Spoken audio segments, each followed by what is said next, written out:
ndị Igbo ibe m ekele m na akụkọ nke taa wụ obere akụkọ dị mma ileru anya. Ofu onye na-asị n'ige nke m na-achọ ọjọọ gịnị ịma na ọ na-adị mma onye asị na ya emere ihe ya mara na ọ hụrụ ya n'anya. Akwa nwa agbọghọbịa ka a gwara sị ya biko wepụ anya n'ebe nwoke a nọ na ọ nwere nwunye ya. Mba ya is a free word na-enwe ihe a ga-eme ya. Ama na nwunye nwoke a mere mgbe ọ gbara karat. Nwata nwaanyị agara na nwoke si ya bịa. Ọma na nwunye nwoke a eweela iwe oke ya nụrụ kitimgbim ya kụ ya kụzacha ya ahụ. Nwata nwaanyị ọnọzi na-etisi na-ayọzi ndị mmadụ biko ha bịa zọpụta ya.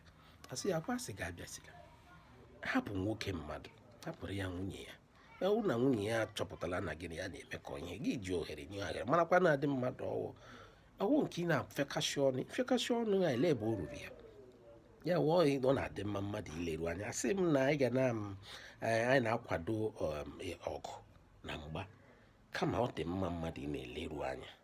Wepụkwa n'ọnụ ọjọọ, wepụ ị na-ekwusị ga-eme m gịnị kwuo mụ na ga-alụ ọgụ mee gịnị ga-eme ngwa ugbu ọ chọrọ ịlụ ọgụ ka ọ nwetele na onye nke kụrụ ya ihe mana ọ kụgbughị ya akụgbu. Ihe mere na o metụrụ ya obere aka. Anyị anaghị akwado ọgụ na mgba mana ọ dị mma mmadụ hụ nsogbu ya gbara ya ọsọ. Ka anyị mụta n'ihe na nka. Ndewo.